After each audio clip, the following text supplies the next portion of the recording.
I've never been introduced as the freest man, but that actually is the core. Coffee becomes extremely addictive, not just because of the caffeine, but something else that's working in the coffee, the same way that there's something else in the cigarettes that makes it more addicting. We were with this guy called Tony Huge. Have you heard of this guy? No, he's pretty incredible. That's a great name. He has a huge following, Okay, so that can be achieved naturally. That absolutely can be achieved naturally, especially with good genetics. Can we see what he looks like, this Tony Huge fella? Great. Does he look ridiculous? Oh, he's going to love this. Living here with these girls in this house, seems like every man's dream. But I'm sure, there's some challenges along the way and it's not always been plain sailing. Let's just make it clear to the audience, how many girls are you living with in this house?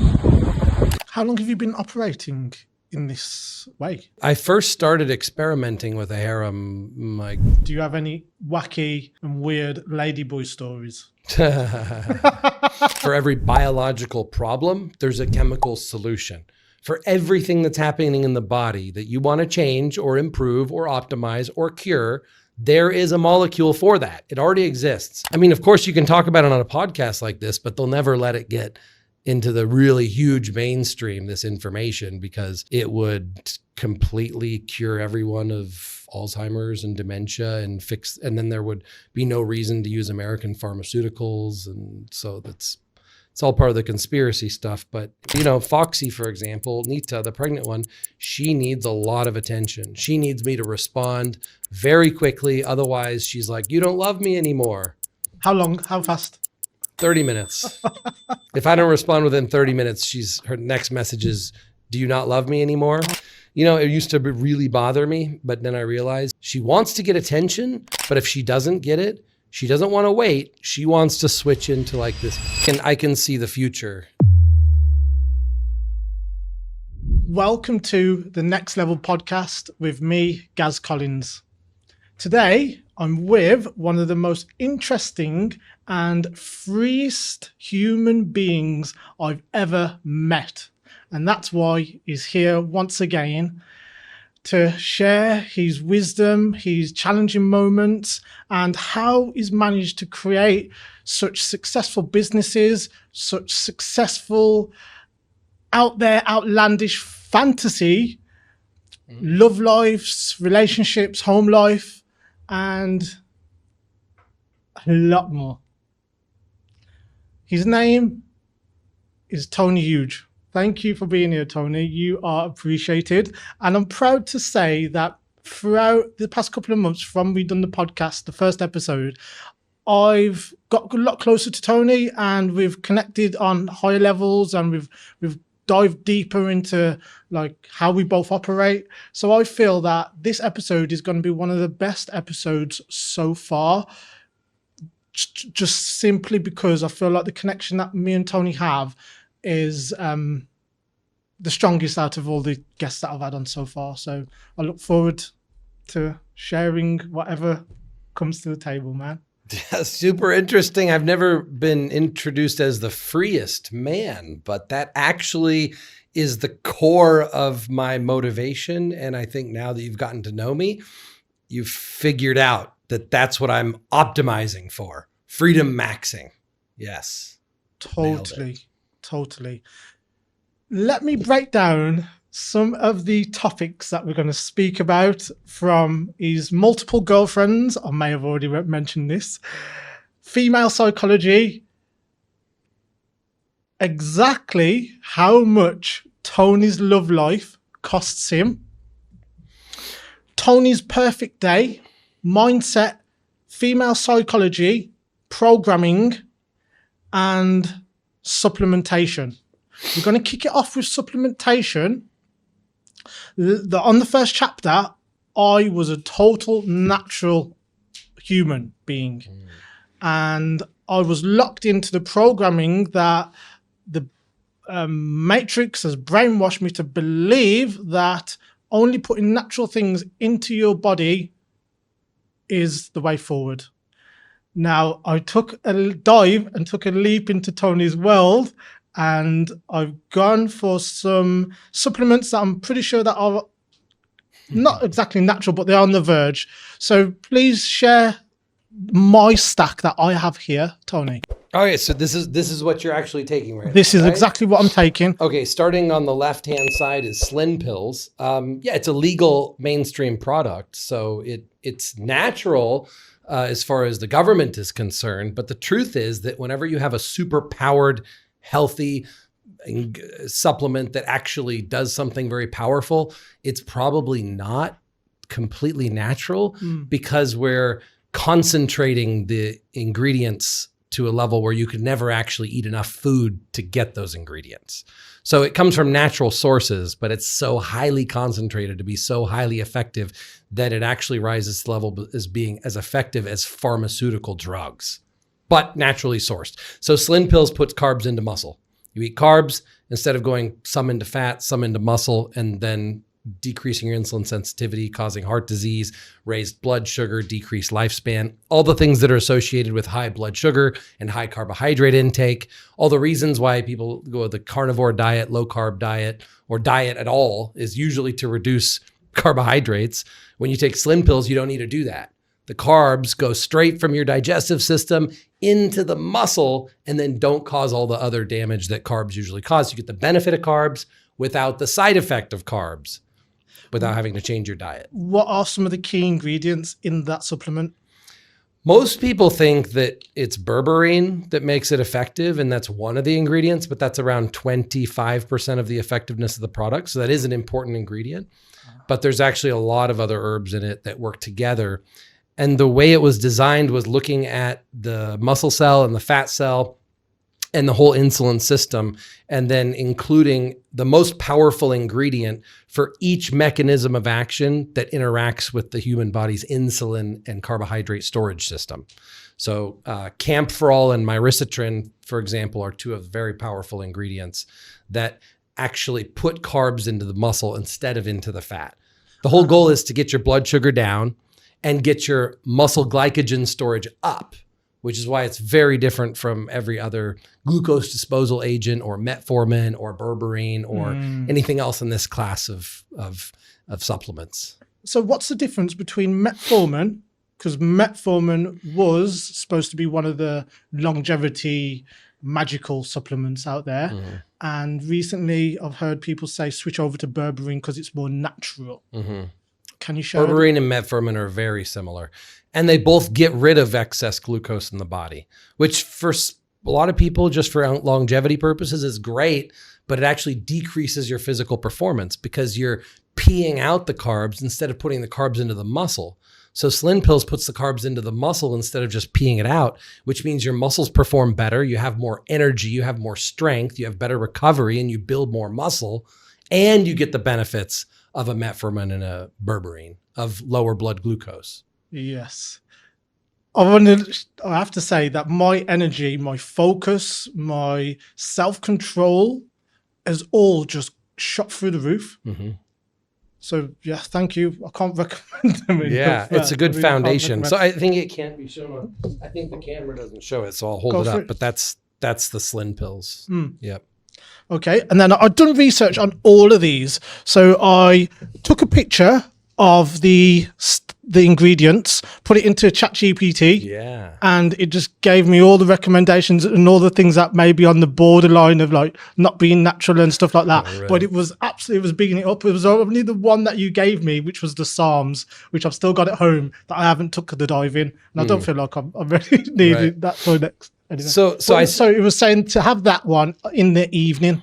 Yeah, I spend so much time talking about Slim Pills, so I'll talk faster about anything else you ask me about. This is That's fine. Black Ox Testosterone Booster, and another product Enhanced came out with is Enhanced Top T, which is a combination of the most powerful ingredients of Black Ox and Blue Ox, but it's still more powerful to take just Black and Blue Ox by itself. It's just a lot more pills to take. So the Black Ox version is the herbal supplement support for male testosterone and hormone balance. So it doesn't just increase testosterone, it also increases all the supporting hormones so that all of your hormones that are decreased because of our unnatural environment or because none of us live a perfect Huberman biohacked lifestyle. Like we're not all getting up at the perfect time. We're not all eating the perfect diet. We don't all have the perfect exercise routine. But then when you take these herbs, it kind of simulates that you do. And then it also acts as very powerful antioxidants and blood flow increasers to the testicles and the other male hormone centers.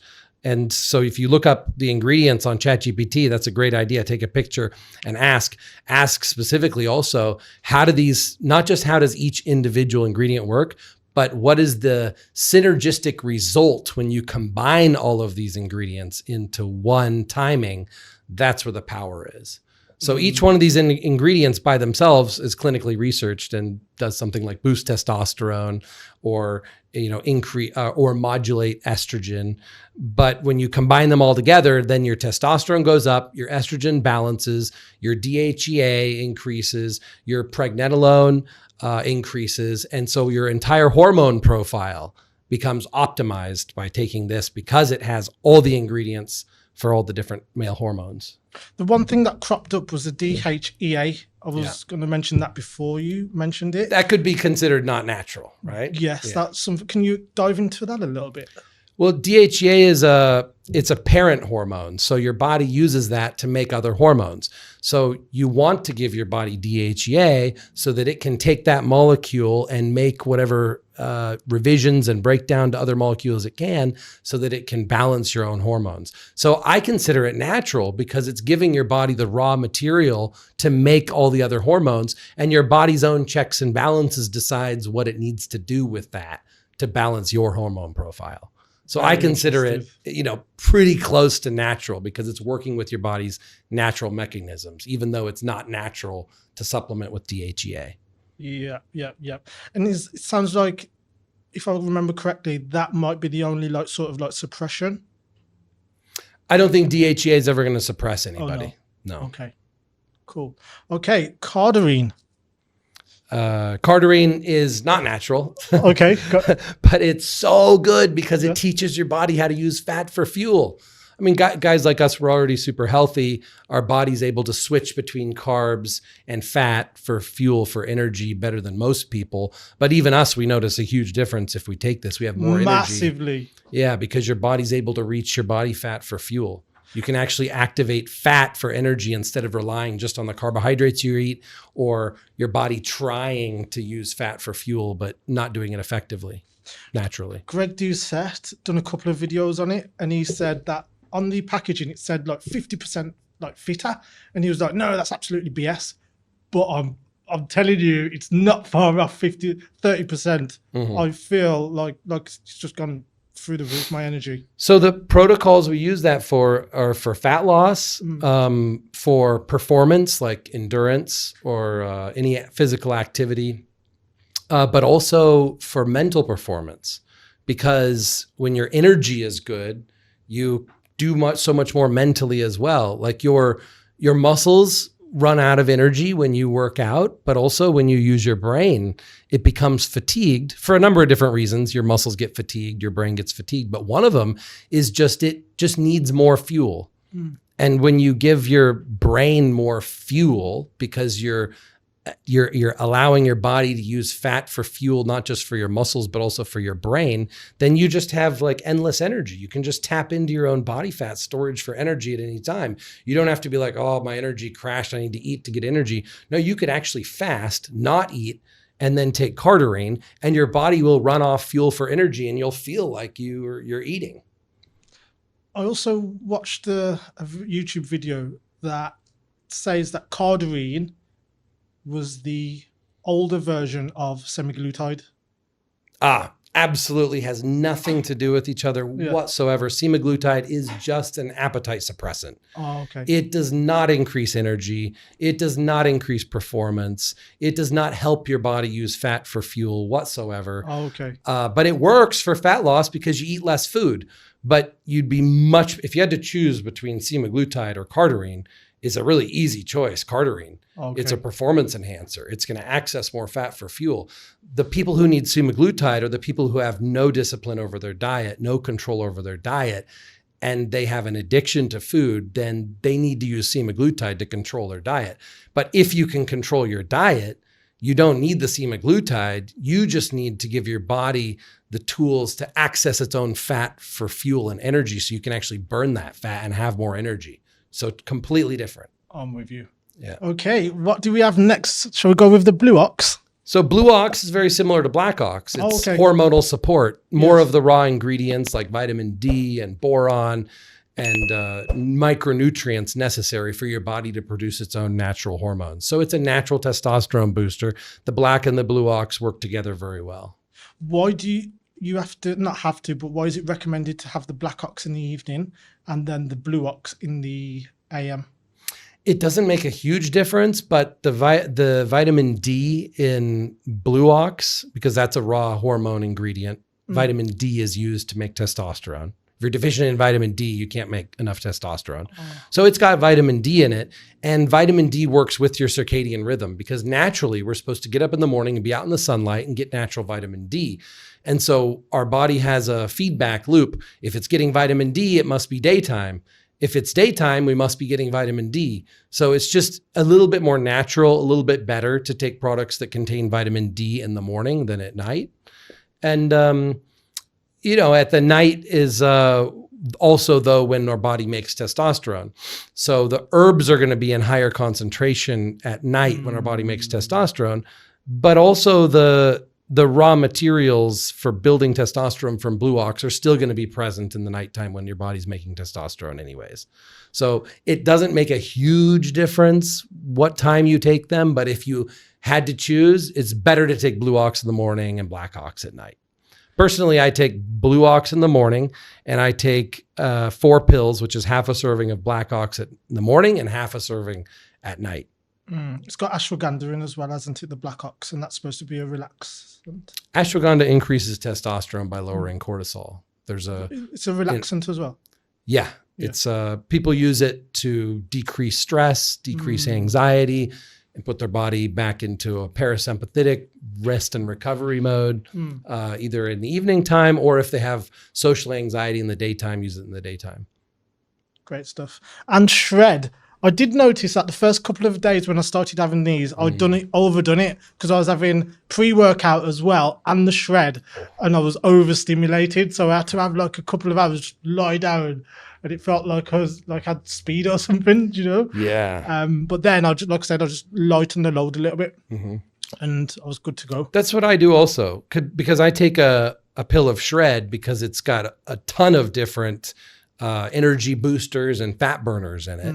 But then around workout time, then I'll take some pre-workout, but not a full scoop. Like I couldn't take a full serving of shred and then a full serving of pre-workout. It would be too much. Yeah. So I just decrease the dosage of both. Yes. So I strongly recommend, if you're considering or whatever supplements you're having, start at the lower dose and just see how your body reacts to it. Yeah. Rather than going in heavy. It's very common if someone takes too much and they have a bad experience because they end up shaky and, sweating. And I remember my brother gave some to his friend and he said, whatever you do, take shred only before your workout.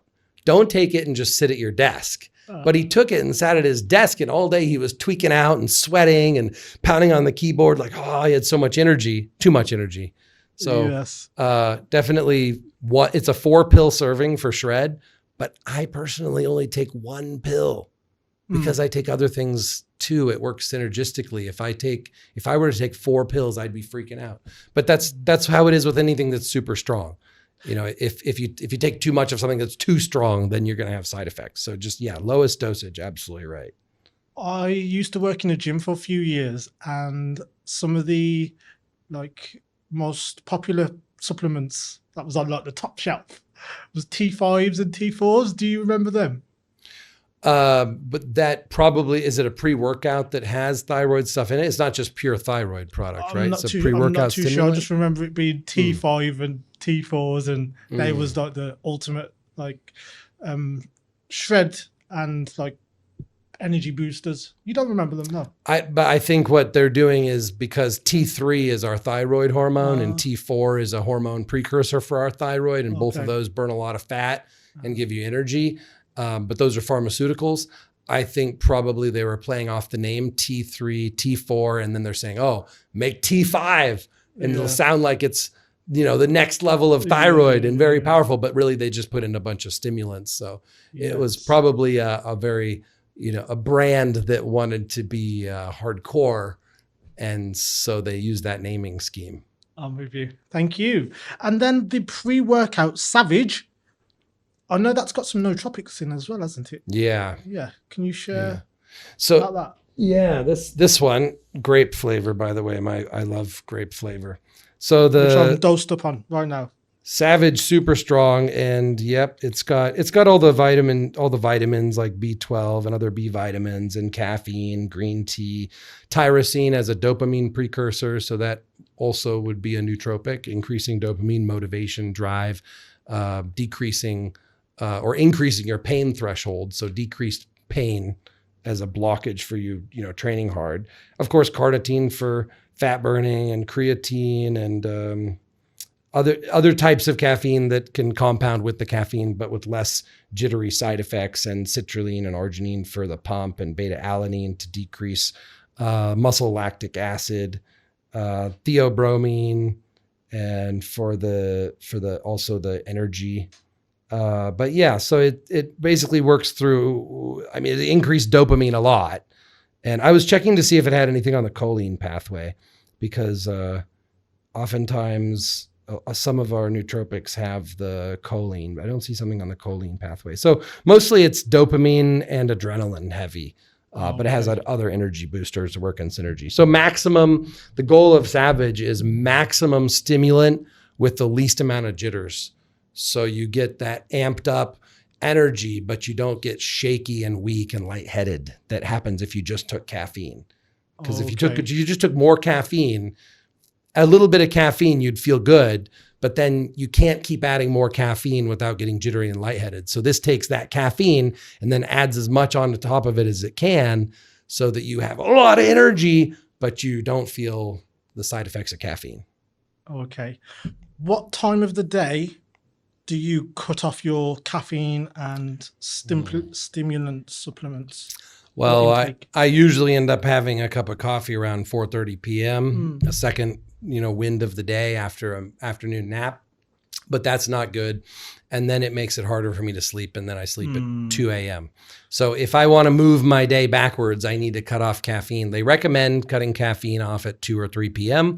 That makes sense. Then for most people, it wouldn't interfere with sleep if they sleep, like 11:30 p.m. if they cut off at 2 or 3 p.m. Yes, I recently found out that it's got a 6 to 12 hour. What's the word in half-life? Half-life. That's yeah. It. So it's in your system still, but it's at a dosage low enough to where it shouldn't interfere with your sleep too much. The problem with caffeine, the reason why I do a second dose, is if I take caffeine in the morning, I have a crash. And then I need another caffeine to pick it up. So caffeine is not the ultimate nootropic. It's not the ultimate energy booster because of the crash, because of if you take too much, you have a bunch of side effects, because of the addiction. There's a lot of reasons. But when you have a product like this, it's got caffeine, but it's also using a lot of other things in conjunction, not just caffeine. The worst thing you could do for energy and as a nootropic is just drink caffeine, just drink coffee. That's just complete failure. But that's what most people do.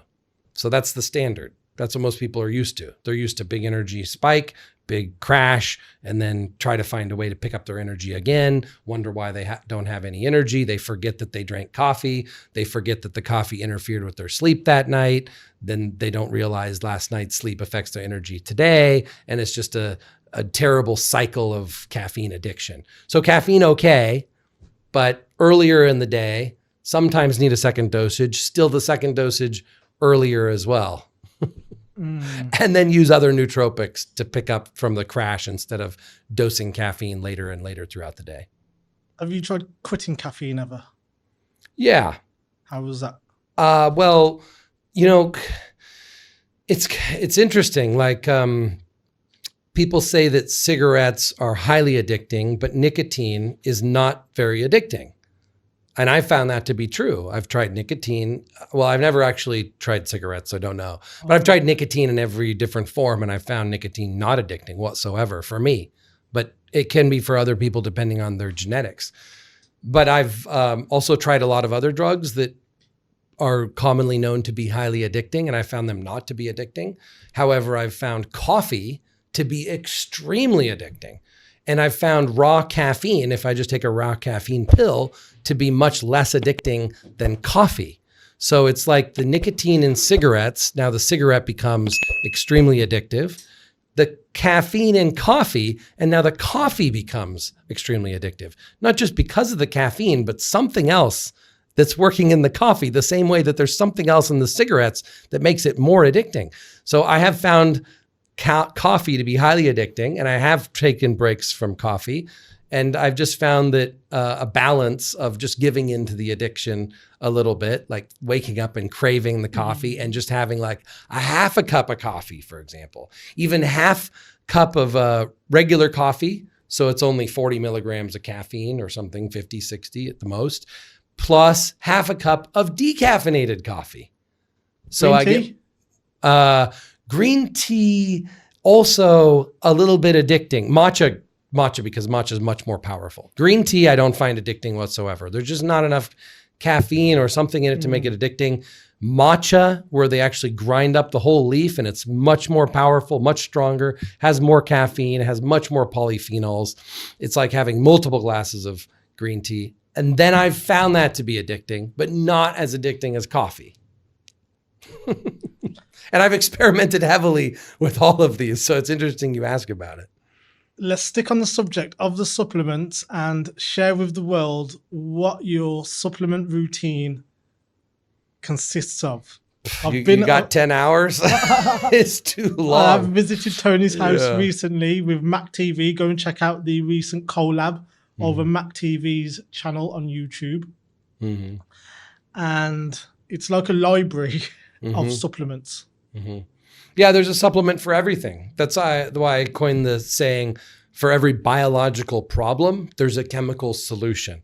For everything that's happening in the body that you want to change or improve or optimize or cure, there is a molecule for that. It already exists. People think that a new molecule is being going to be invented, or the cure for cancer is going to be invented, or a cure for whatever disease it's coming in the future. No, it's already all here. The molecules already exist. It's just that people don't know about them.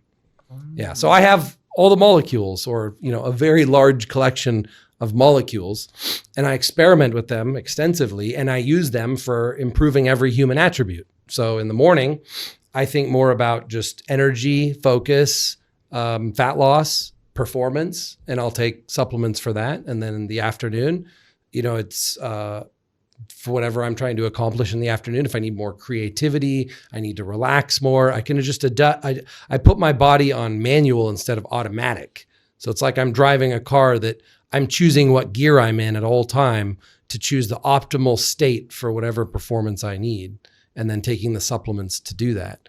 Kind of like magic potions, in a video game or something. Yes. Yeah.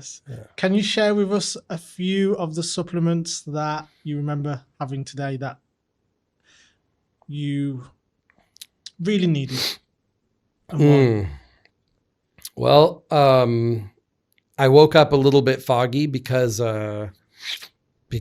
I didn't get quite enough sleep last night. I wonder why. Yeah, it wasn't a caffeine issue either. So you know what, it probably was. But I didn't get quite enough sleep. I woke up kind of drowsy, and I had to get sharp quick because I had to move fast in the morning. So I did have a 70% of a cup of coffee. See, I left the 30% because I didn't need it. I didn't need to finish the glass. I got what I needed as far as that feeling, that craving, and a little bit, there's something that caffeine does that other stimulants don't do. It's very unique to caffeine, and that's block the adenosine receptor, which makes you feel more awake. And the process of, that ritual, that's supposed to be like stimulating the brain as well. Mm-hmm. There's just a ritual of putting the kettle on. Yeah. Getting prepared for the day. And between you and me, we're going to come up with the ultimate morning routine, because you do all the lifestyle stuff, all of the natural, healthy, natural to human nature and human evolution stuff. You do that every morning. And I take miracle molecules every morning. And if we combine the two, we do all the lifestyle stuff right, We get our morning sunlight. We practice our gratitude in the morning, the things that you do and teach and are helping me with. And then we add the miracle molecules to it. Then we've got the perfect morning routine. So this morning I took more nootropics. Sometimes I take them all combined into one supplement, and sometimes I take them all separately because I want to try different combinations of things. So this morning I took 1,000 milligrams of L-tyrosine, which is one of the ingredients that was in the Savage pre-workout, but I just took it by itself. Now that's going to give me some energy. It's going to give me some increase in dopamine. And I took a tesofensine, which is a dopamine, serotonin, and adrenaline reuptake inhibitor. So all of those neurotransmitters then increase in my brain, and I become more sensitive to other supplements that are increasing those neurotransmitters. So I also have to be careful not to stack too many other things with it. But I want to get my dopamine extra high because I want that energy, I want that drive, I want that motivation. I need it. I need extremely high dopamine to deal with the work that I have to do, with the women that I have to do. It's like each girlfriend that I have requires me to have a certain amount of dopamine. Each business task I have requires me to have a certain amount of dopamine. So I need a lot of dopamine. Before we go any further, we had a conversation the other day regarding saying the title that you have above your name and it gives you credibility on YouTube. Yeah. Can you share with the world a little bit about that? Yeah. Dr. Tony Hughes, medical lawyer, JD. Okay. JD is Juris Doctorate. So I have a doctorate of law, which gives me the research skills, the ability to determine whether information is valid or not, true or not, whether it's misinformation or not, which is the biggest problem in the whole health, fitness, and supplement industry. Is it's just flooded with 90% false information. So it gives me that superpower to go through the information and find what is good medical information, what's not good medical information, which clinical research is biased, which is not, and then to extrapolate that and make inferences between it and make my own discoveries, basically. How did you get that? I went to law school and took the bar exam, passed the bar exam, practiced as a lawyer, opened a law office, built it up to a large amount of revenue, 23 employees, 4 associate attorneys working for me. And then I sold it and retired from law and pursued my passion of underground biohacking. Yeah. Fully all in. Yeah. Great stuff. Okay, so let's go back to the supplements. And then also if you can throw in this goodie bag that you brought me here. Yeah. So, well, maybe I took some of these. Let's see what you got here. Yep. This is Nupept. I didn't take this one. This one gives you a few hours of very high level focus. You can, like, if you have an assignment, you want to really deep research, you want to really focus and do something very high IQ that takes you to go through multiple levels of analysis. This is like steroids for your brain for that. Would you recommend that to do a podcast or like do a speech? Maybe it's overkill for that. If you're in deep computer research, absolutely. But I know people who they have brain fog, and the fastest thing that fixed brain fog, unless it was caused by dehydration or electrolyte imbalance or something, but Nupept gets rid of brain fog like instantly. So if you feel like foggy or confused or you're not thinking clearly, and then you take this, then you'll notice the instant benefit. And so maybe you need it to bring you up to baseline.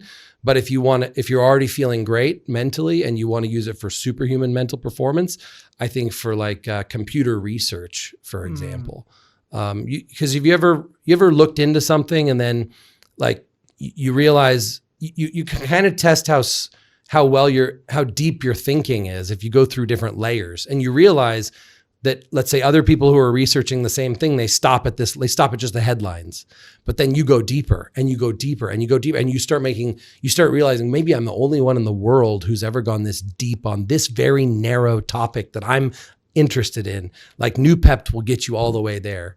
It's like you get a 20-point IQ boost for a few hours. Reminded me a little bit of the effect of when you have like a minimal dose of mushrooms and your creativity's Yeah. Not overly, because Yeah. I know when you're overly, like, you That just would be wanna on the just chill out. creativity side. And that would be like the opposite, except for it does give you focus. It gives you focus, but it also opens your mind to more creativity. This would not help with creativity, but this would help with that deep focus part, going deep. Like if you take the mushrooms and set aside creativity, because you can use mushrooms to just open your mind up and expand your perspective. Or you can take mushrooms and you can deep focus. It's like that part of it. Yeah. When you go really deep on something. Cool. Yeah. And then, but you got to take it with alpha GPC or CDB choline. So this is alpha GPC because this is like upgrading your brain like an engine. And this is like going from like a 600 horsepower engine to a 1000 horsepower engine. But now you need rocket fuel to fuel it. Because if your brain runs out of rocket fuel, then you crash. So this prevents you from crashing because now you're going to be burning so much choline in your brain. You got to re-up your choline, add more rocket fuel. Interesting. Yeah. I will run all of this through ChatGPT before having them. Yeah. And you can feel this. There's no question. There's no placebo effect. You take these together and you'll be like, oh my God, where was this my whole life?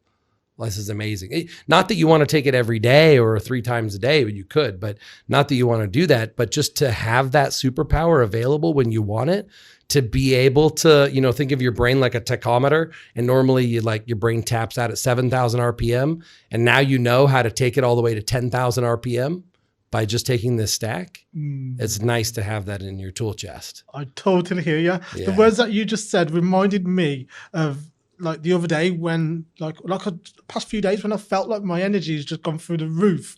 That same, like what you just said, that mindset of like, wow, like how come I've been waiting for so long to jump into this? Yeah. Because you never know when it's going to be not quite life or death, but when there's a major crossroads where you need top level performance, you want to have those tools available and ready to do that, because you want to challenge yourself. You want to push yourself. You want to see what you're capable of. You want to see what your mind can do. Doing that natural is a real uphill battle. The same thing like trying to build your body naturally. It's yes, you can do it, but it's a lot of freaking work. 10 years to build the perfect physique versus take steroids and you build it in a couple years. The brain works the same way. Yeah. Okay. What else you got here? NSI 189. This one works long term. I wouldn't expect anything immediately, but in 1 month, you're going to build a bunch of new brain cells. You're going to have more horsepower in your brain noticeably after a month of using this. Cool. And PRL 853, that's another immediate one that you'll notice instantly. PRL-8-53. This one is similar idea as the new PEPT. You're just going to, boom, instantly have clearer thinking, better focus. And I would try using it. I would try using the PRL just a little bit, just a little bit of the powder. Just dab a little bit of powder on the tip of your pinky and just put it in your mouth just once a day whenever you need the most amount of focus, and just watch it how much better you perform during those few hours. Yeah. Okay. And the last one, pregnenolone. Just because a lot of us are deficient in pregnenolone. It's a hormone in our brain and it calms us down. But a lot of things that calm you down, they decrease your mental performance. But this will not decrease your mental performance. This acts just like a buffer. It's very healthy. It's a naturally occurring hormone in the brain, and allopregnenolone and pregnenolone. So you take this and it'll just balance your pregnenolone levels in your brain and your allopregnenolone levels, and you'll just feel a little bit more calm. And the reason why that's important for someone like me, and maybe for you, is if you have a lot of energy, if you're using a lot of mental performance, you crash at some point. And the more you redline it and the more supplements you take, you'll notice like more crash, just like a caffeine crash, except for caffeine is the worst. You get the least amount of benefit for the most amount of crash. The other stuff, you redline your brain, you're still going to have some kind of crash because some pathway is going to be lacking. Because there's so many different pathways in the brain that if you're redlining it, it's like an engine. Something is going to give out before the others. So with things like the allopregnenolone and pregnenolone pathway, it's calming the brain a little bit. That way you reserve your energy for what matters and your energy doesn't just go out in the wind. very interesting. Yeah. Thank you for sharing, Tony. And these are just the two combinations that I should have in combination. The only ones that matter that you must combine is alpha GPC must go with Nupept, or the Nupept is in the racetam family. If you ever heard the word racetam, very popular from Russia. Russian scientists are the one who really explored these as cures to Alzheimer's and dementia and just cognitive decline. So it's very normal pharmaceutical prescription medication in many countries to take racetams. But in America, it's shockingly not common. It's bizarre. It's weird. I mean, I think the only reason is censorship. I mean, of course, you can talk about it on a podcast like this, but they'll never let it get into the really huge mainstream, this information, because it would completely cure everyone of Alzheimer's and dementia and then there would be no reason to use American pharmaceuticals. And so it's all part of the conspiracy stuff. But once you start using it, you'll see what I mean. You'll notice the benefits and you'll be like, oh my gosh, why isn't everybody who has cognitive decline using this? This would just fix their brains immediately. Yeah. Good question. Why not? Just profit. Reminds me of the one case of the semaglutide, like last year. It was, what's the word? Demonized. And then now NHS, go for it. You can use it. Yeah. Well, it's a phone call from the pharmaceutical company. Pharmaceutical company says, get rid of this. And then boom, the media gets rid of it. The organizations. Black market. Get rid of it. It's in the black market. Everyone who's selling it under the black market.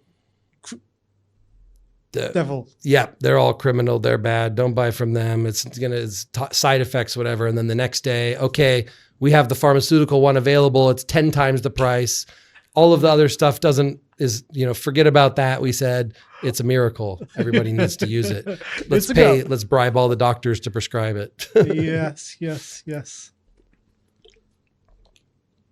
Share with me a little more about how you've managed to build such a successful supplement company.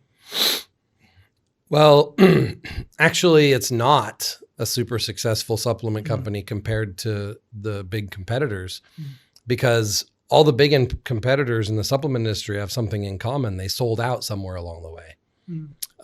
There's a number of different ways and opportunities that while owning a supplement company, you could sell out. But one, for example, is you'll always have a powder supplier or a manufacturer say, we've got two choices of ingredients to use: the expensive one that's very high quality and very powerful, or the one that's not as effective, not as expensive, but you'll make huge profit margins. And if you talk to any manufacturer behind the scenes and say, what are the other supplement companies doing? They'll say, well, every single supplement company is choosing the lower quality ingredients, except for enhanced. But then that drives the profit up. The profit margin is less on enhanced products. And as a result, there's less money to reinvest in marketing. So there's an affiliate program, but there's really enhanced doesn't pay huge money for marketing like all the other brands do. That's where most of the money from most supplement brands goes, to the marketing, not to the actual ingredients. The ingredients look the same on the label.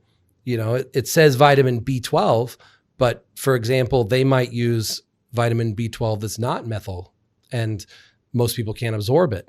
Or they'll use an herb that has a very low standardized potency for the active alkaloid in the herb that makes it effective. So enhanced usually chooses the more expensive ingredients, the more effective ingredients.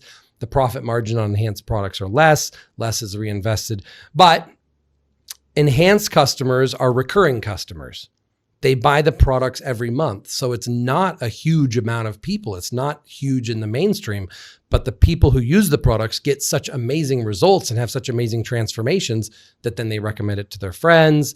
Then they continue to use it themselves.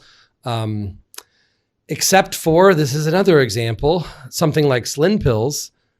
People should always be taking Slim pills because it prevents a lot of human conditions and it's super healthy and it's for health and longevity. But a lot of times what happens is people use Slim pills to drop 30 pounds of fat, and now they're happy with their physique and now they don't need Slim pills anymore. So some of these supplements are actually so powerful, they actually cure the problem. You don't actually need to keep using them. But you should, because it's healthier to use them. But the problem is most people's standard for their physique or their life is set about here. And once they get there and they're happy with their body weight, they're happy with their performance, then they don't need the supplement anymore. And so it's recurring customers until they don't need it anymore. And then, but what I try to do is I try to educate people to raise their standard for themselves. Like, even if someone loses 30 pounds of fat and they're happy with their weight, why not keep going? Why not get shredded? Why not get a better physique? Why not get the best physique in your life? Like, why do people stop? Why do people get so comfortable with what I define as mediocrity? I don't want to make anybody feel bad, but like, I walk around and I'm just shocked that people have such low standards for themselves. But I think it's societal. And, it used to be that, for example, the fat shaming movement. Like, it used to be that if someone's fat, you call them fat, and then they're like, oh, I should lose weight and everybody should get in shape and being fat is bad. And now all of a sudden fat is good. Now you go to America, everybody's fat. But they even let's say 80% of people in America are fat by most of the world's standards, but only 20% of Americans probably think they're fat. Wow. Because they're fat, but they don't think they're fat because they see everybody else is fat also, they don't realize. So what I'd love to educate people about is to have a higher standard for themselves, for their future self, because it's not hard to have an amazing physique, top level performance, perfect hormone profile, optimized longevity and health. It's not hard if you just take the right supplements and increase your standards. What's some of the key mindset shifts or the key attributes 80% of America, you're saying, are missing? The key okay. So the 80% of people who are fat. Yeah, what are they missing? Like, why are they fat? Like, what do they need to take not to be fat? Not even take. What are they missing in here? I think because people just compare themselves to their immediate surroundings or to what they see on their phone, on social media. They have no idea what's really possible. They think, like a lot of fat people, just think that that's normal. They think that it's genetic. Their parents are also fat. Their kids are fat. Everybody's fat, so it's normal to be fat. I think it's if you take them and put them in an environment, like you take them and put them in Asia, where in some Asian countries there's no fat people. And then all of a sudden they're going to start realizing, oh, wow, I'm the fattest guy in the whole city, because Americans travel the rest of the world. Everybody looks at them like, wow, they're so fat. But in the rest of the world, that's not normal. I mean, it's happening more and more because fast food and big pharma are colonizing imperialistically the rest of the world as well for profit. So the rest of the world is going to have this challenge in the future as well. But right now, I think to fix it, I think they need to raise their standard. And, there's a kind of a negative mindset in America. A lot of people have the idea of blowing. I learned this when I was younger, the way they say this, blowing someone else's candle out, hoping that theirs will shine brighter. Okay. Like in comparison, but actually their candle isn't shining any brighter. They just blew someone else's candle out. So when someone sees something that challenges their ego or their perception of themselves, they will think something negative about that person or say something negative instead of seeing it as an opportunity to be inspired. And that's just a huge mindset problem. And that's like an American culture problem.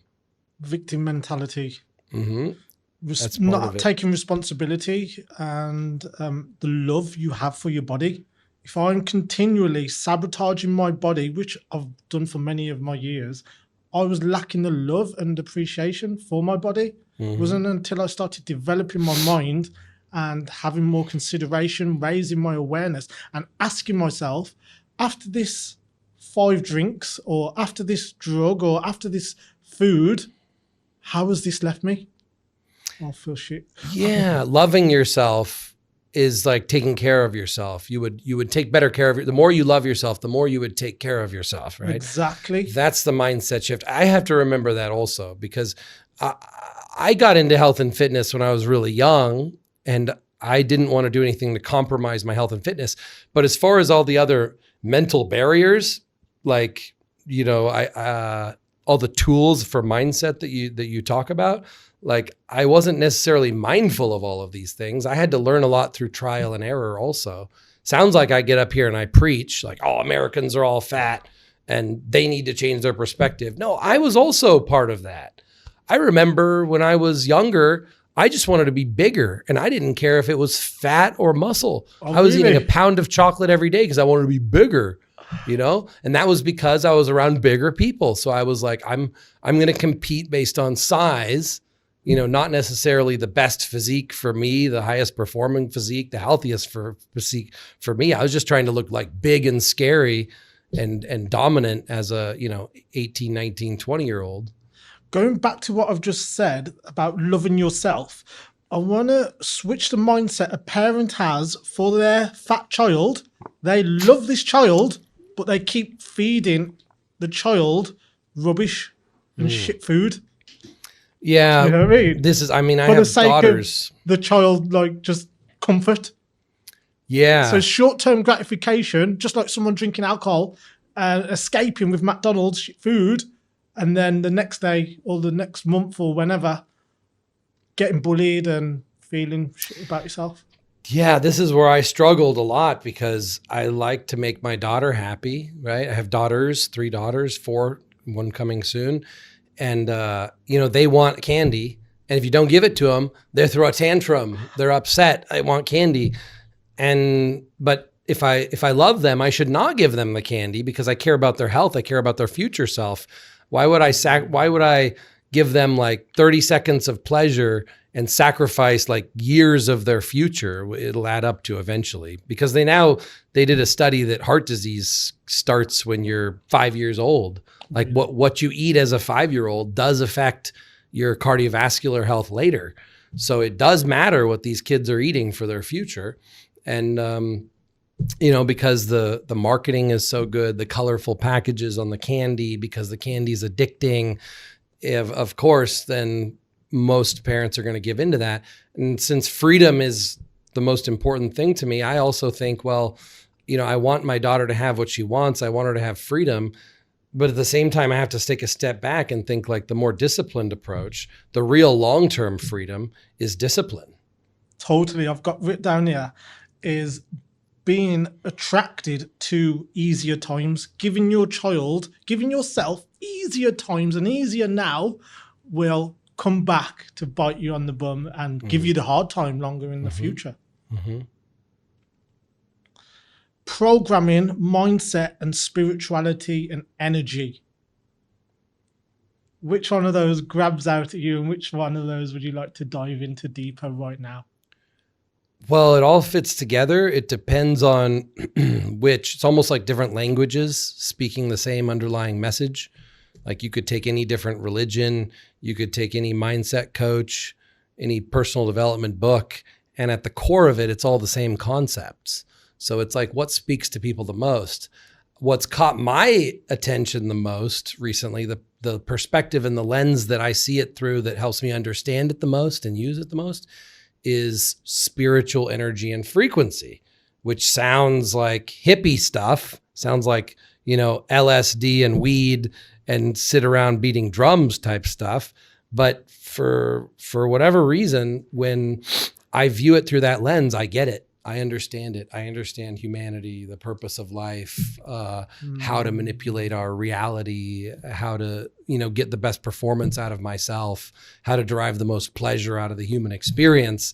I can do that most optimally when I think of it spiritually through energy, vibration, and frequency. So, but it's still mindset. It's, same thing. Totally with you on that. How do you deal with lower vibrational energies when they come at you, when you're triggered? Well, it depends on what it is, and it's always different. But the first most important step is to be mindful of what it is. Like, it's just like going to war every day between our soul and our environment. And you got to know what weapons are being used against you. If someone's coming at you with a knife, that's that's a certain low vibrational. You got to be aware, like, this is the fight we're in. This is the weapon that's being used. This is the dynamic. So then you can be like Neo in the Matrix. And, if a bullet, then you know how to dodge the bullet, So I see them as kind of like attacks, which is normal. The human experience is all like survival as a biological being. It's a lot of daily battles, right? So you get attacked with some low energy, whether it's from like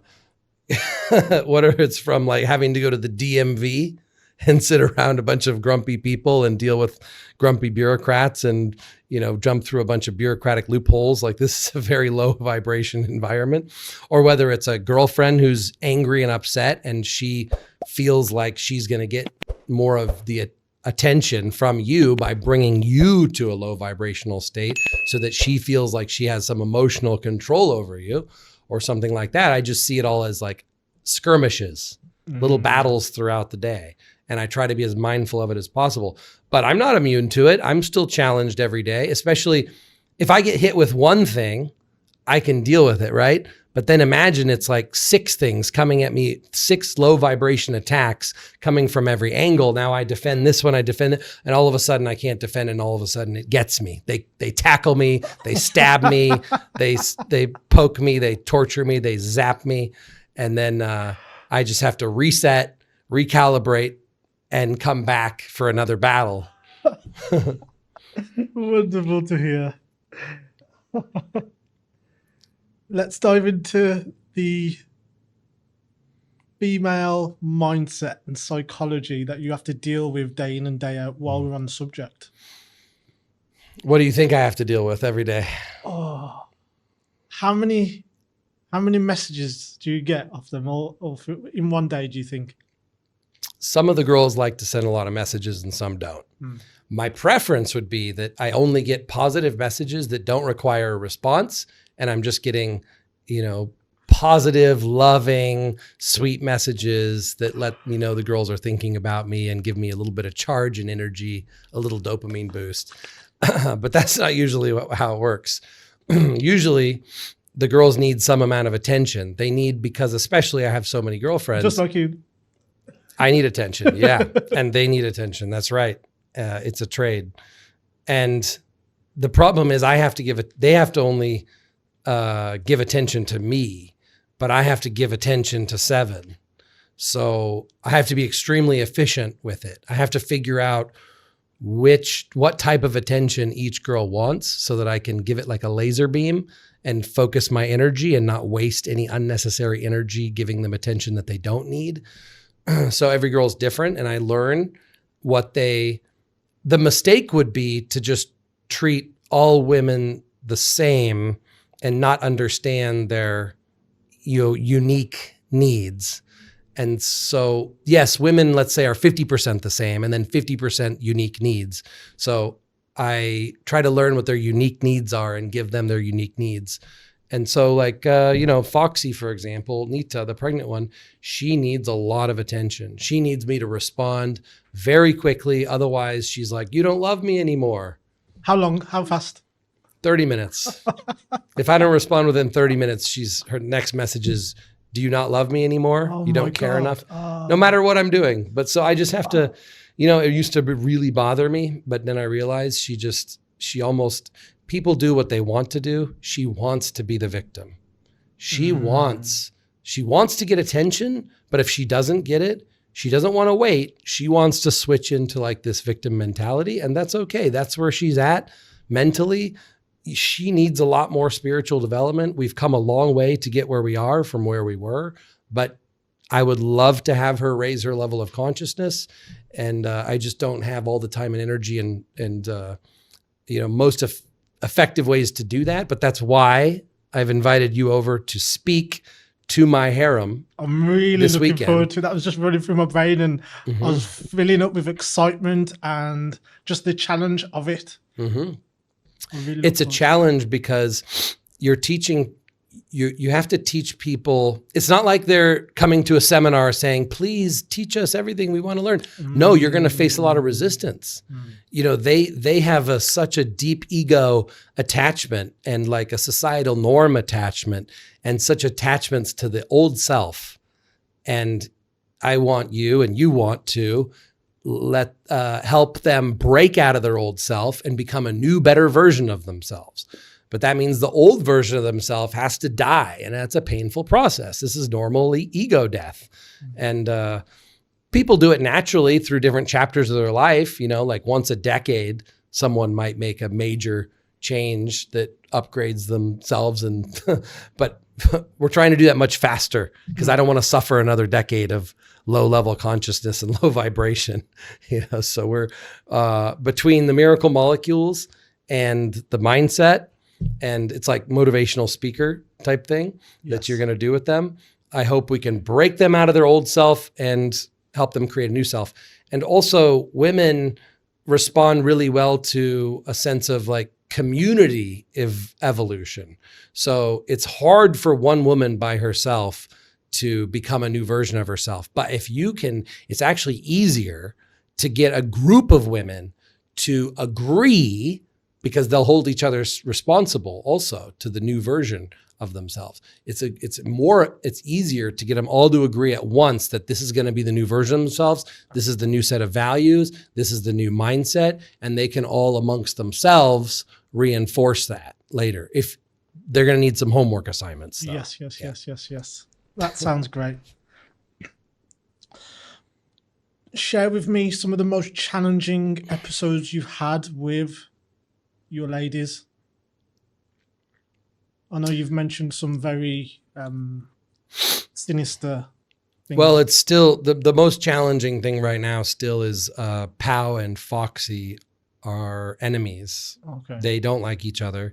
They don't want to be around each other. I force them to be in the same house sometimes, but usually I try to, titrate them so that, one's coming and the other one's leaving and time it and all that. But sometimes, of course, they have to be at the house together same time. And it just creates a negative environment because,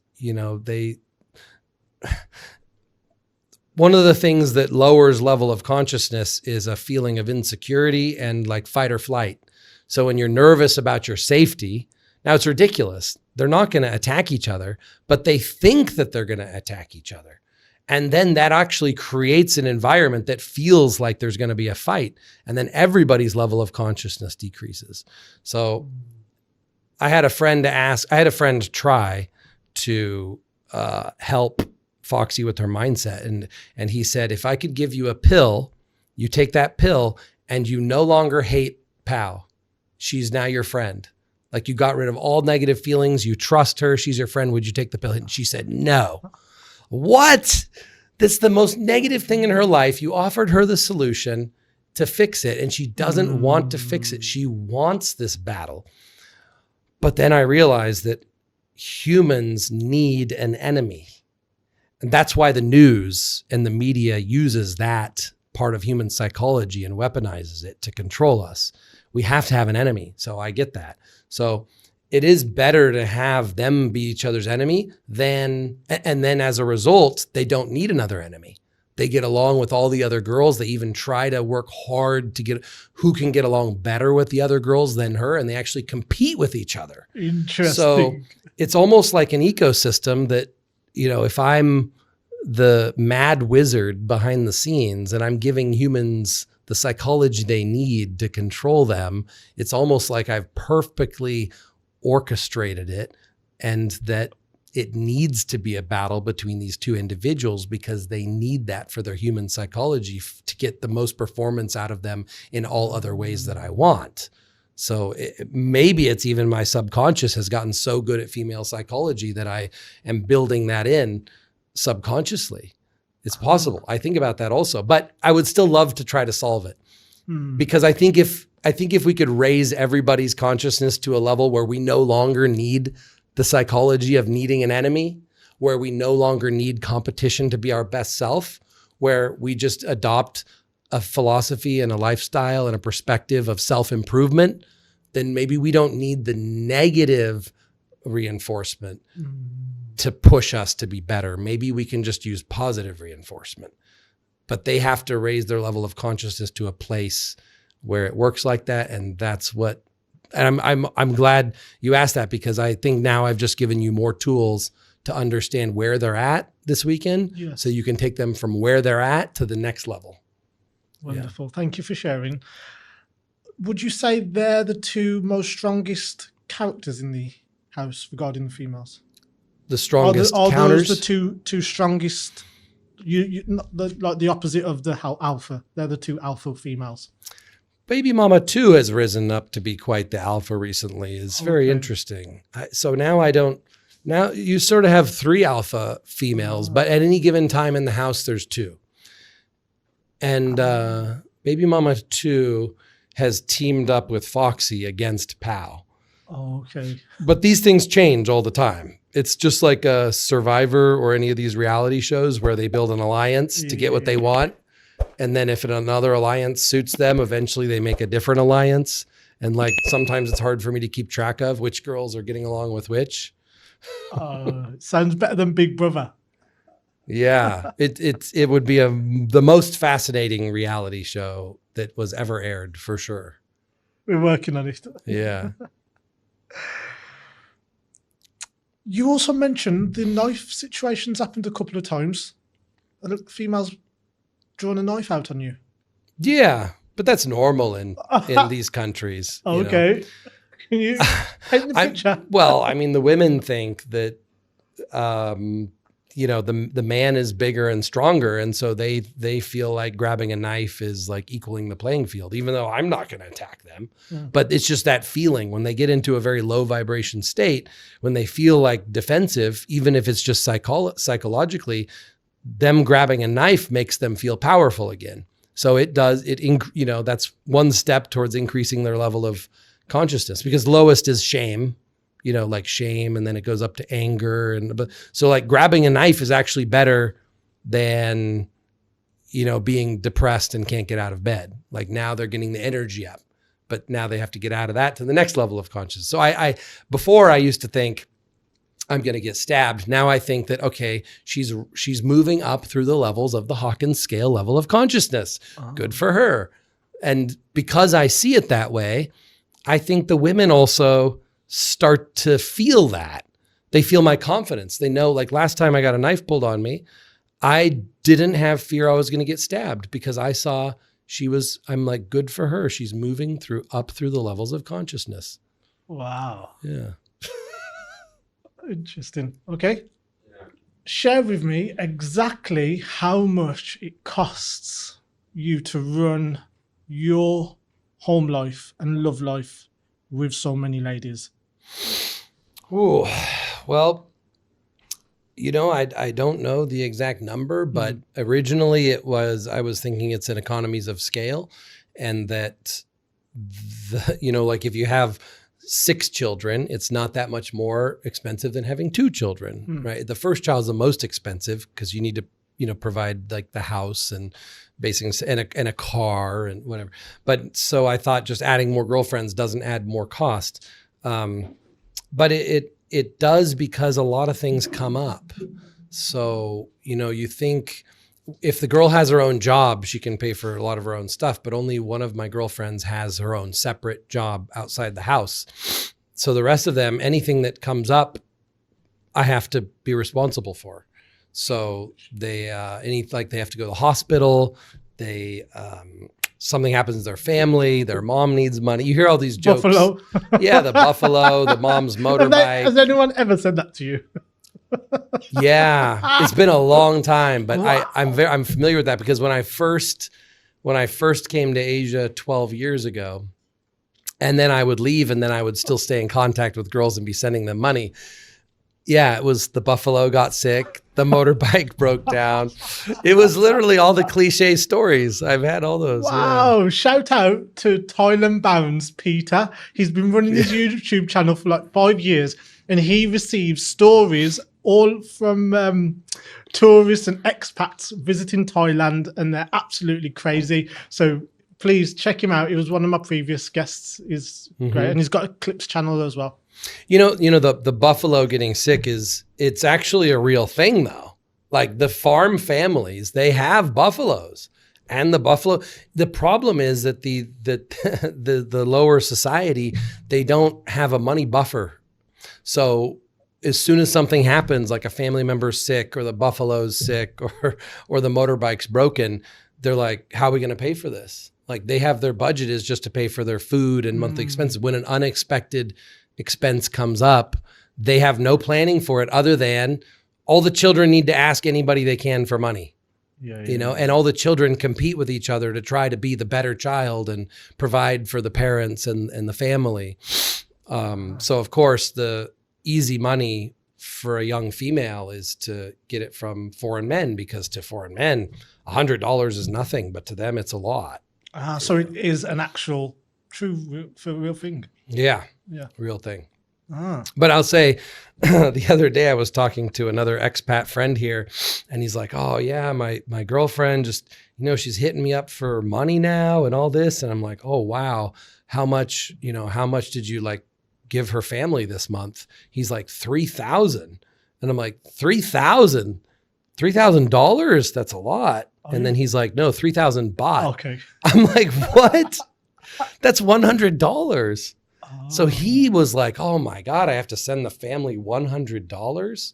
Oh, he's in for a rude awakening. He got lucky with the girl that only asked for $100. Where did you meet her out of interest? Bar. Yeah. So I have watched a clip of you, I don't know whether it's on your Instagram or YouTube, that Foxy wasn't happy with how much you was paying her. Right. Do you remember that one? Foxy only cares what she gets compared to other girls. If I was poor, this is the problem with having multiple girlfriends. If I was poor, but I was giving her, you know, some small percentage of my money, she would be happy with that because I'm giving her like, I'm giving her what's available to give. But as soon as she sees me give anything to another girl, she wants more because she wants to be more special than them. She's competing with them. Yeah. And the problem is with all of these girls, psychologically, if they see another girl get $100, their brain says that girl got $300. And then if you give the girl that gets $100, her brain says, I only got $50, because they're comparing to each other and they always think the other one got more. This is a problem that's very hard to overcome because they're very emotional, not logical. You can even show them an Excel spreadsheet of what each woman gets and show that it's fair and equal, and they will not believe it. They just can't even see the numbers. Logic is out the window. This is a female psychology problem. And I think what I've learned from it is it's okay for the woman to feel like it's not fair sometimes. It's okay to say no. And that's my job as like the daddy, as the husband, as the man. It's her job to try to get as much as she can out of me. And it's my job to say no. And in the past, I used to give my girlfriend, even if I had one girlfriend, pretty much anything she wanted, you know? And I've lost a lot of girlfriends that way because when I give them as much as they want, it's like they already beat the game. It's like just giving your little child whatever you want, food, toys. They don't appreciate it. They don't respect you. What have they got to do? What have they got to do? Why do they deserve it? Mm-hmm. I read this in a book somewhere. I don't know where to give credit. Maybe it was like Men Are From Mars, Women Are From Venus or something. But when a girl says, oh, buy me this, buy me this, I want this so much, buy me, you say no. Because you have to, she's going to respect that more. Yeah. But then later you give her a gift, but you don't give it to her when she asked for it. And there's the same thing with children also. I want this, I want this. No, you get it, you know, Christmas. Yeah, and I feel you get it for Christmas if you're a good boy or girl. There's got to be an incentive. Mm-hmm. Did you read that book that I asked you to last week? Mm-hmm. I only read 2 pages. Oh, well, no, the deal is to read a book a week. Mm-hmm. You're not having it. Read the book. And then we'll talk again. So this is all female. I mean, it's human psychology, but female psychology. And someone might think I'm using some kind of black magic that I could be using, that I could have 7 girlfriends. But really, it's just all of these psychological different games and mechanisms at play, and just learning it, practicing with it, staying on top of it, experimenting, trial and error. I need to read more books also. And then learning what works. And I can see in the progress of all these relationships, the places where the old me would have made a mistake and where 99% of other men would make a mistake. When the girl asks me for something, I know another guy would have just bought that for her. But Growth. I say no. And I'm like, okay, now I'm in the top 1% of men who understand female psychology. And because it's also a matter of discipline, like we talked about. It's comfortable for me to just say, yes, you can have it. Yeah. And when I'm lazy and I do that, I'm like, yeah, okay, here's the money. Yeah, just buy it. You can have it. But when I'm on top of it and when I'm focusing on mastering the female psychology and doing what I'm supposed to as a man, then I say no, and I log it in my brain and I think, okay, that's what they want. Now, how do I connect it to some kind of work or productivity they have to do to earn it?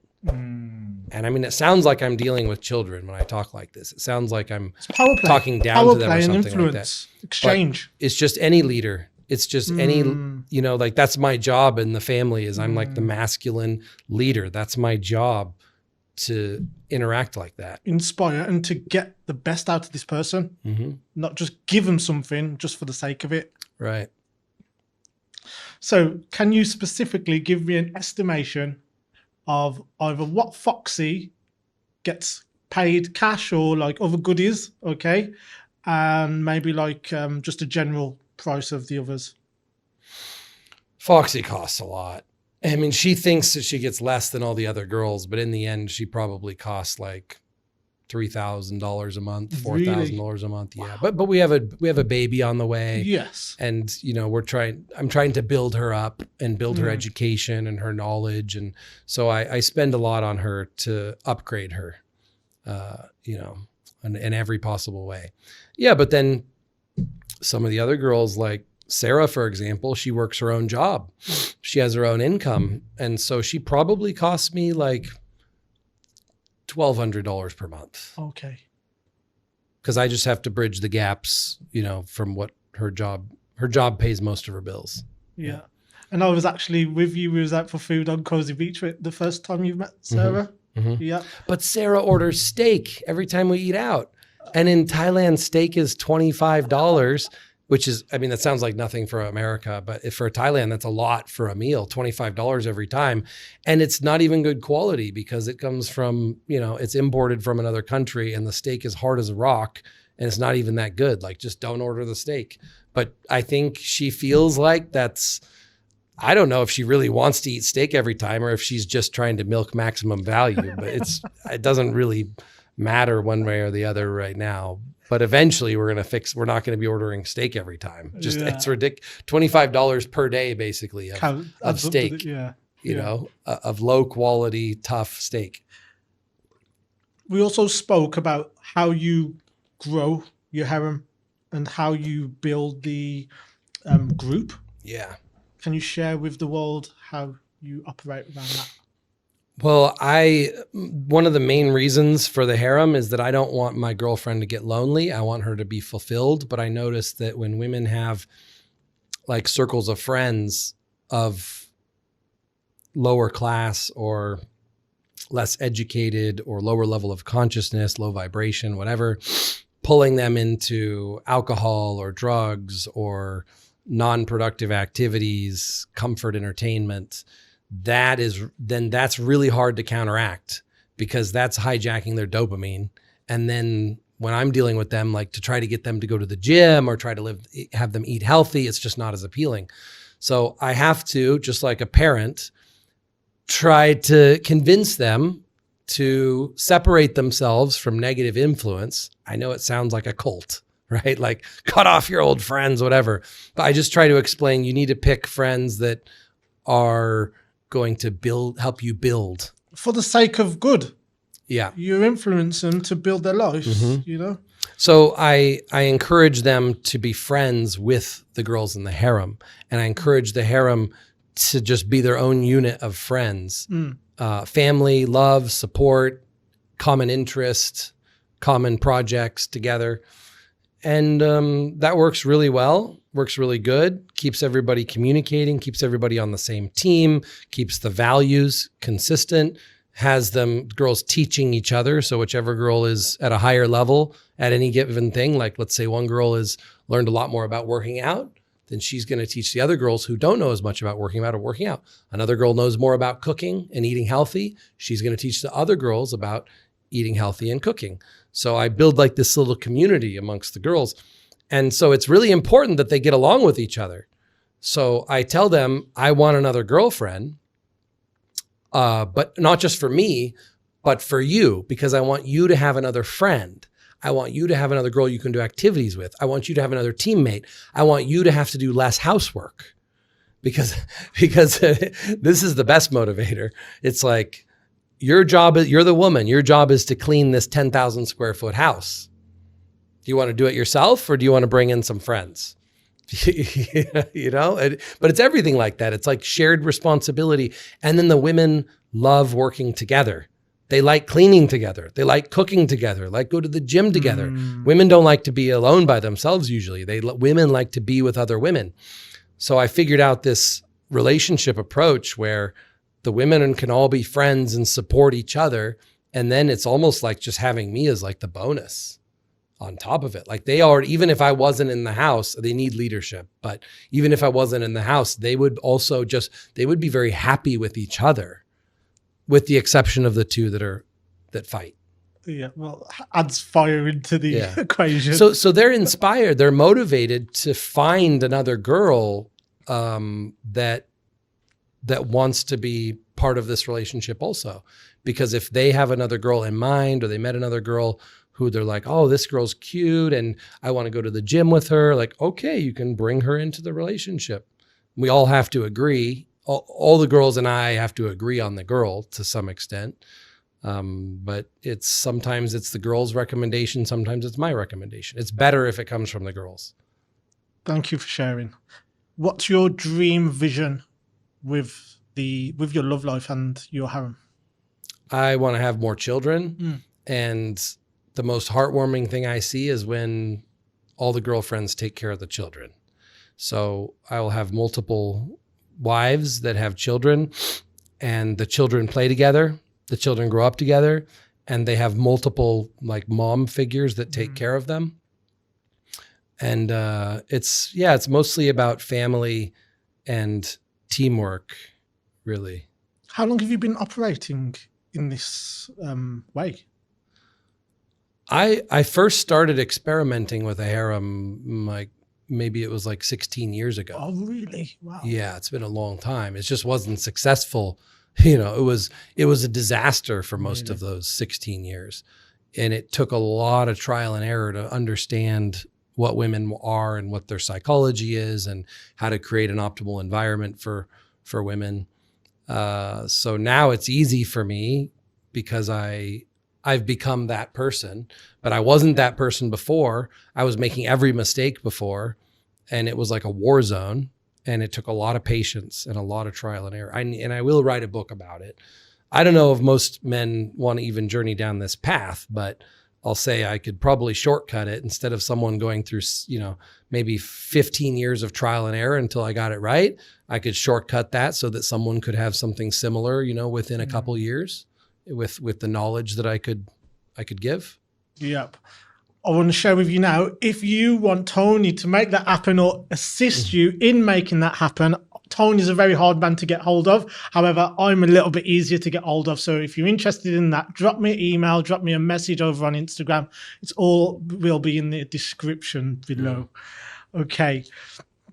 Actually, the book, this is like, this book is going to be really advanced in some ways about how to build a harem. But this is like the NASCAR. I think of it like NASCAR and Formula One is testing the auto mechanics at a highest level. It's like I'm testing female psychology at the highest level, but you can take that science and apply it to, the regular modifications you do to your car or car manufacturers do on the cars you drive today. A lot of it is inspired from, high level racing and elite performance. So my elite performance with women, if you learn that, then it's very easy to deal with one woman. So the knowledge will help anybody in any relationship to have a more authentic, real love relationship, instead of what I think probably 90% of men are living in a complete delusion about what the relationship is and what their woman actually is. I hear you. Can you, Tony, give me 5 of your most valuable character traits and rate them out of 10? Okay, give me an example. What do you think so one is? Visualize you playing GTA, Grand Theft Auto. Okay, you're a computer character. Okay, and you've got your 0 to 10: self-control, creativity, ambition, your enthusiasm. Okay, so what are the most valuable character traits you have off the top of your head? What's springing up?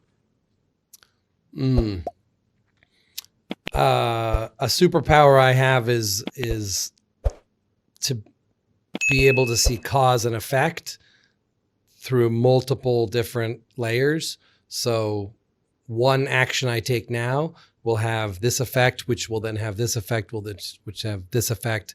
And I can look pretty far down the line, whereas most people can only look like 1 or 2 dominoes. If you think about dominoes falling, I can see where the dominoes end.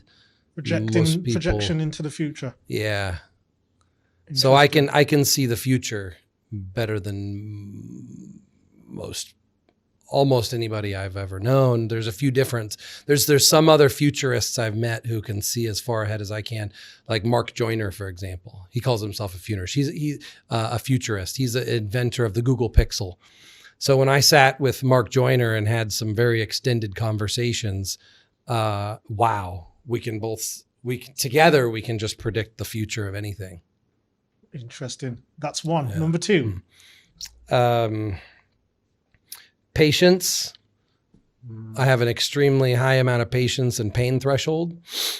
So, like someone can yell in my face or attack me, and I can still maintain my composure and, higher sense of awareness without getting pulled into it. But my weakness is women. So, women who, not just any woman, but women who really learn my weaknesses, they can lower my consciousness. So that's also something I have to work on. Yeah. Okay. Go for it. Number 3. Open-mindedness. And that's easy to say, open-mindedness, because everybody thinks that they're pretty open-minded, but because I went through so many experiences where I was wrong about something, and then I stuck to my guns, and I was stubborn, and I was wrong, and then I remember being wrong, and I remember that feeling I don't want to be wrong anymore. And I've had my mind blown so many times because I've traveled the world. I've met such interesting people, such interesting cultures and perspectives, and such spiritual experiences that to me, it's like nothing is impossible. Yes. Everything is possible. So I don't have those everybody has limiting beliefs. You have to have limiting beliefs to survive on Earth, right? But I have a lot less limiting beliefs than most people because of those experiences. And who I am now is very different than who I was before when it comes to that. I didn't know what was possible before, and now I know that unlimited is possible. I see the options. I guess another then leads to another superpower is if you put me right here on a map, and you put someone else right here, most people would see they're here and they have like 3 options, and the tree looks very simple of their future. But with me, I see infinite options going in every direction, 3-dimensional to the point of 4-dimensional where it blows my mind. And I can't even comprehend it beyond that, but like my mind expands, which anybody who's done enough psychedelics will have that experience. But you carry that with you, or I carry that with me afterwards, where I see infinite possibilities. So it's a superpower because anything is possible, but it's also a curse because when everything is possible, it's very hard to focus and give 100% to one when you know everything else that's out there. And if you don't focus your energy like a laser, then you're not going to have that thing. So it takes both, right? It takes seeing the infinite possibilities and then narrowing it down like a laser and being disciplined to not let the other infinite possibilities distract you. I'm with you. Number 4. Oh, that's only 3. Okay. Maybe one that you Superpower. Well, I'm highly sexually motivated. I don't know where that came from. I don't know why. I'm not sure. I should do some personal introspection and find out. But I mean, it's one of the reasons I have a harem and I like women so much, is I'm absolutely obsessed with everything to do with women. And it's a superpower because it gives me passion and it's very exciting to me, and it forces me to upgrade myself in every way so that I can actually get what I want. Massive motivator. Yeah. So it gives me a lot of drive and a lot of passion, and it comes from sexual and female motivation. Wonderful. Yeah. One more.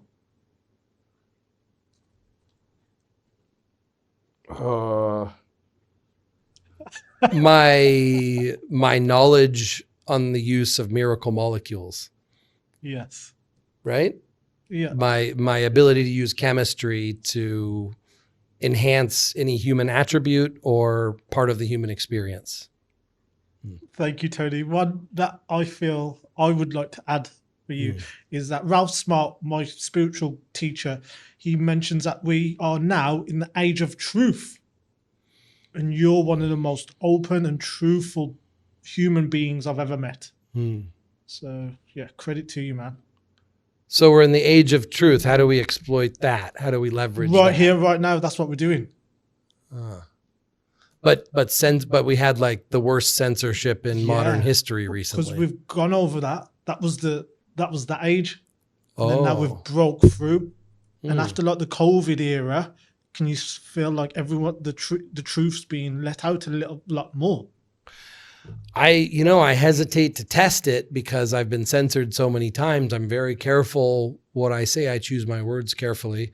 I avoid using a lot of, word phrases, but that would be interesting if, well, I mean, you can still get, the question is, can you really get, we'll see. Let's see. Yeah, exactly. We don't know yet.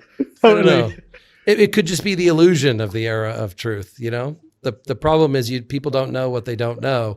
And when they limit the information or guide people, people don't know they're being guided towards certain things and away from other things. They think that they're making their own independent choices when really it's their mind is being controlled to make those choices. And it's the illusion of freedom and the illusion of truth. So I worry that with the artificial intelligence advancing so quickly and its ability to program our brains, like for example, anybody who's interacting with artificial intelligence, and I have people send me screenshots or copy paste me what AI is telling them. And I'm like, wow, it really feels like the AI is programmed to give them the illusion of knowledge and understanding, but very much guiding them away from something that is probably what their ultimate human truth would be if they were made aware of it. Roger. Coming shortly to the end, one of the most interesting questions I've recently started asking my guests as we're in Pattaya, and I shared mine recently, is do you have any wacky and weird ladyboy stories? I'm due for a massage from that. They have they're the greatest massage. Strong hands, soft skin and strong hands. It's been a while since I experienced that. I was, just as a friend, as a buddy, I was hanging out with a ladyboy. Like as I would drive by one bar, I would just stop in and have a soda water with a specific ladyboy. And we were actually building kind of a connection. It was interesting because she was very smart, as most ladyboys are, because they're logical thinking like men, but she was also very beautiful. So like I loved having conversations with her and getting intellectually stimulated, but then also being, sexually stimulated by looking at this beautiful. It's like having a beautiful woman, but you can actually have a very highly intelligent conversation. It's kind of mind blowing. It's rare. It's, so it tricks my mind too, because my mind is like, this is a woman, but she's so smart and she's so interesting to talk to. This is so weird. I like this. Thank you for sharing. Maybe in the next episode of me and Tony, we'll dive deeper into that subject. Is there anything else, Tony, you would like to either ask me or bring to the table before we finish up? I am excited for this weekend. I'm excited to see I know you're going to make progress with my girlfriends, but I'm excited to see if we can actually get them noticeably leveled up to a next level. Maybe it doesn't happen this time, but maybe with the homework that you give them, and a little bit of working on their own, working through it, they can become the next best version of themselves, which is, a higher level of consciousness, less reactive to their emotions, more deferred gratification, more discipline, more long-term thinking, and more gratitude. Those are the things I would love to see in them. Beautiful. I have full confidence in myself to work with you to make it a reality. Yeah. Wonderful. Thanks, guys. Welcome. Thank you, Tony. I really, really appreciate your energy and just you being here, man. Appreciate your support. Thank you guys for watching. I know you enjoyed that. Let me know what you thought about it. Let me know what you think about Tony's life, how he operates, the level of freedom and openness he brings to this planet. It'd be really appreciated. Hit the like button, hit the subscribe button, and have a great day. Much love. Peace. Thank you. Thank you, Ivan. All right. Yeah.